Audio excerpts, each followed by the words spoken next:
Hello and welcome to another modelling video. This is Alan from the What Kind of Man at YouTube with another video. Now we're starting and it's quite a late start, but I've been doing a lot of work for my Gunpla Builders World Cup entry. Early August, Australia will be having its heat. I've already registered. Registration is open for Australians. I put a link on my Facebook page, as well as access and information can be found on the Gunpla Builders Australia Facebook group and forum. Just ask a question on there and someone else, myself or Ghost of Xeon, will assist you, as well as the Smash website. I'll attempt to put a link down below.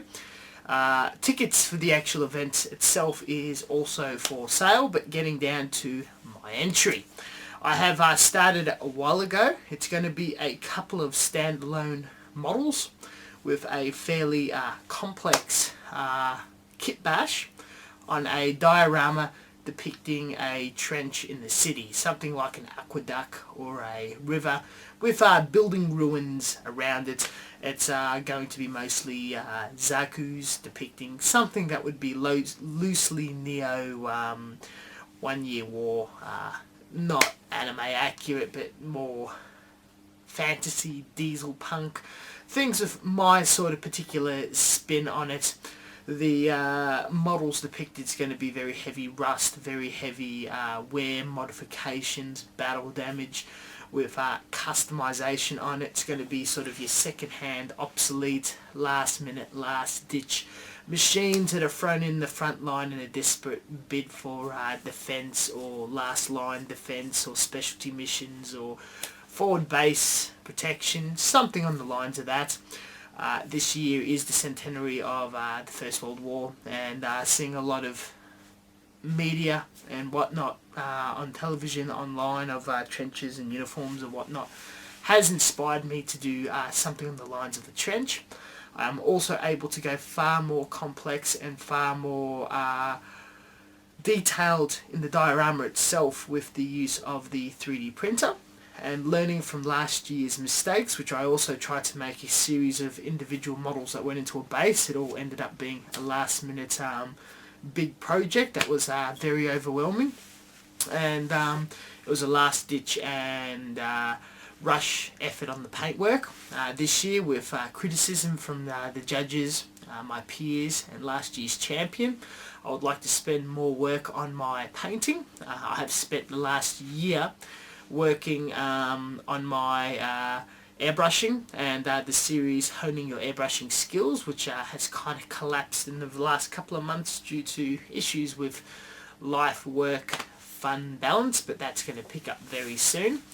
We'll have a look at what I've done so far. The first aspects of the video will be the design of the diorama. It's probably just a crappy picture and a little bit of audio, and we'll have a look at what I've done so far. I will try to make this video fortnightly until the event. I've got about 2-3 months, I don't know, but this is pretty much my number one priority, besides a group build for the forum, which is half painted and almost done. So in a week or so time, this project will be my only agenda. Let's have a look at it. Here are the concept drawings I've created a few months ago. The first one is a sketch, and just a rough depiction that's in my head to be in a solid form. It is a bit rubbish, and it's probably going to be significantly different depending on the material constraints, time constraints, model constraints, dimensioning. The second image here is MS Paint. This is a very important drawing, so it shows out the layouts of the riverbed or aqueduct or whatever it is, how I'm going to AutoCAD it and how it's going to be printed out. Because my printer is only has a printing area a little bigger than 10 by 10 centimeters, the diorama is 25 by 50 centimeters. The model will be sliced in many proportions, printed out almost like a jigsaw puzzle and assembled side by side.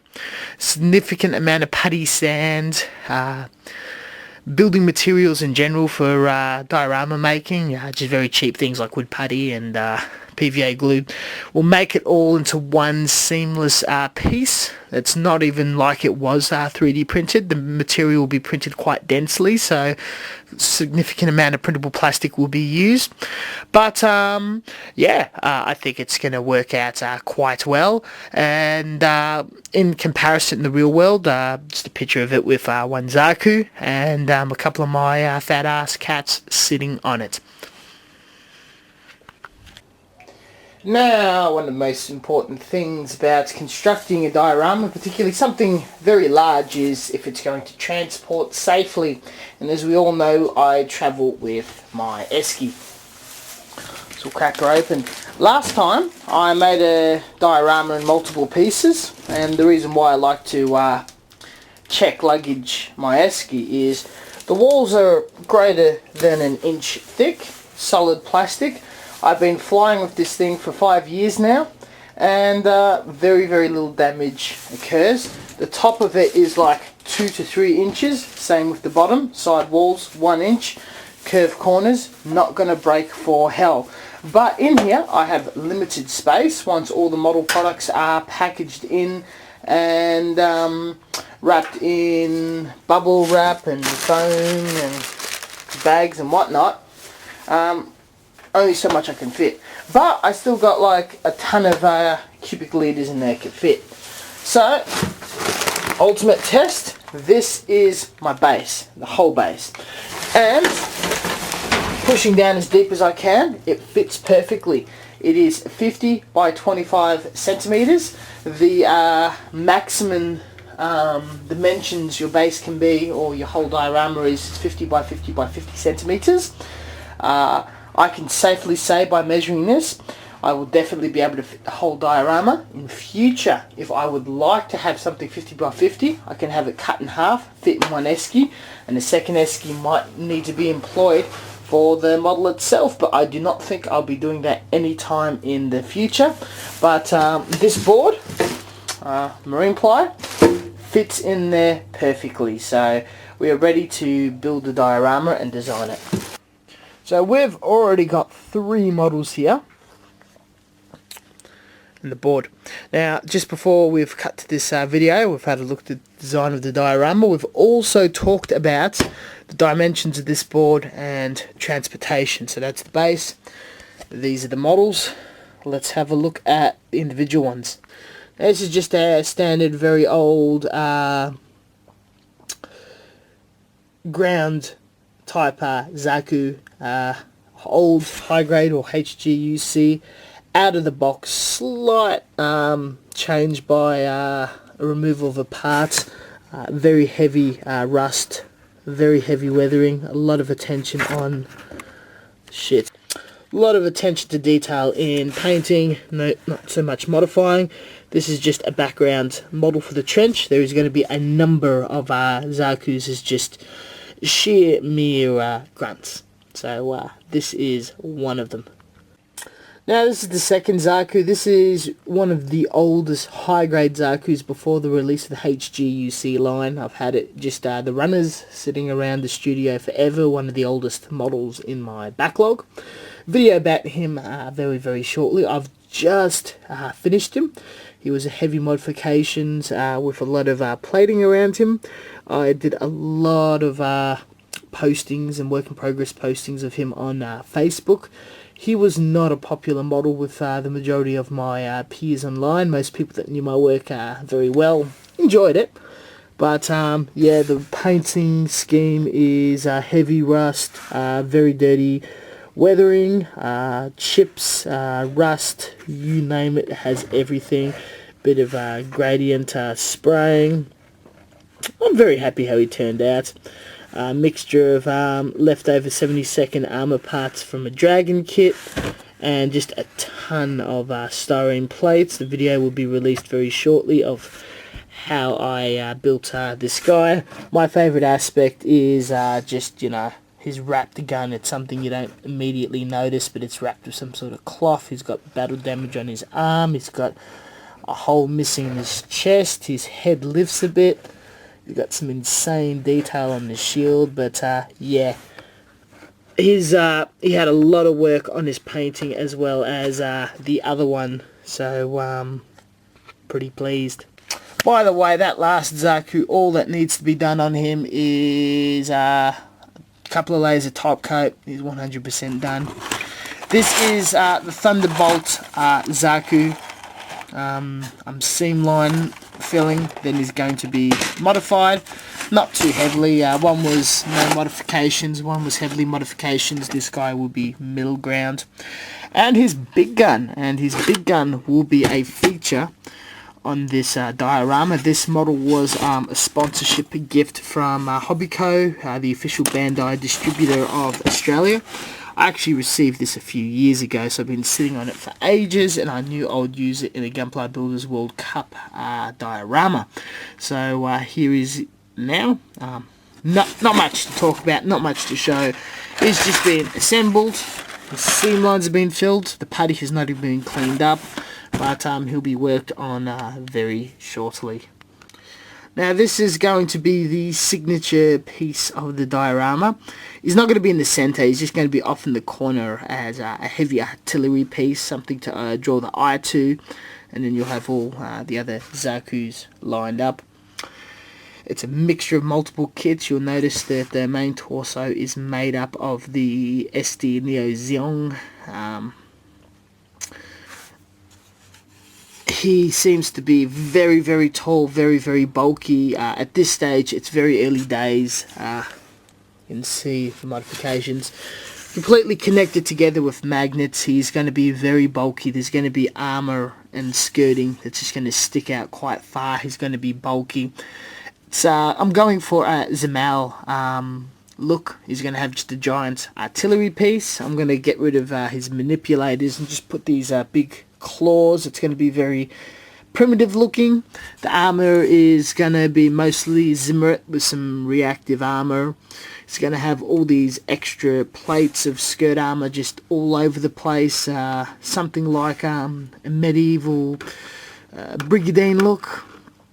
And it's just going to be an absolute ton of work. He's not going to be recognizable, or the parts or mobile suit components are not going to be recognizable when he comes together. It's almost going to be a standalone original mobile suit design, but it's going to be very cool. I'm going to have a 3D printed platform and a gigantic recoil cannon, and yeah, it's going to be very cool. I'm actually thinking of removing one arm, and he's just going to have one arm and one giant cannon, which is going to be absolutely bizarre. So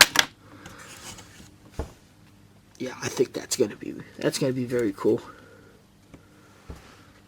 So stay tuned, keep an eye out on Facebook. As soon as I do a big binge or a whole night's of work, I will post updates of my immediate pieces that night, as well as other interesting content. Keep an eye out on this channel. I've got a couple of videos that need to be edited, 2 models. One will be very special, so that's something to keep out on the channel. Things are very slow at the moment. They're going to be slow for a little while. I do apologise, but I am doing the absolute best I can. Keep an eye out on old Gunpla forums. That's just some generally good content on there. And I'm hoping this week, next week, I will do a Q&A session. Next couple of weeks, I want to do honing your airbrush skills. Model Expo, Melbourne Model Expo is in about 3 weeks, so there's going to be an event review about that. And working on these kits, these standalone Zaku kits. A few weeks time, the big gun Zaku is going to be ready for painting. Other Zakus are going to be started in construction. This giant mobile armor is going to have more work to it. My final build before I focus on the Gunpla Builders World Cup is going to be done. I'm going to take a few weeks off like I did last year on holidays to focus on this project just before the Gunpla Builders World Cup. This will be a higher quality build. With the group build that I'm doing. That's another diorama experiment like I did for my Reconquista one at the start of the year. That diorama came out amazingly, and it was just so quick to do. Most of it was AutoCAD work, 3D printed, and it just came together like an absolute dream. Very little scratch building on my behalf.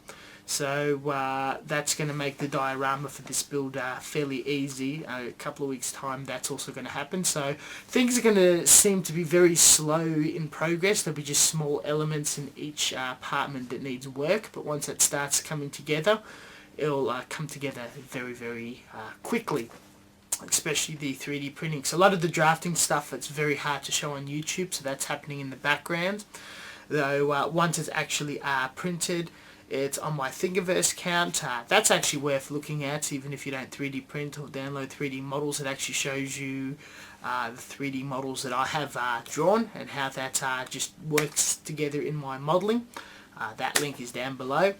And besides that, stay tuned to the next fortnight where a ton more work will be done. Thank you very much for watching and supporting me, and we'll catch you all next time. Peace out.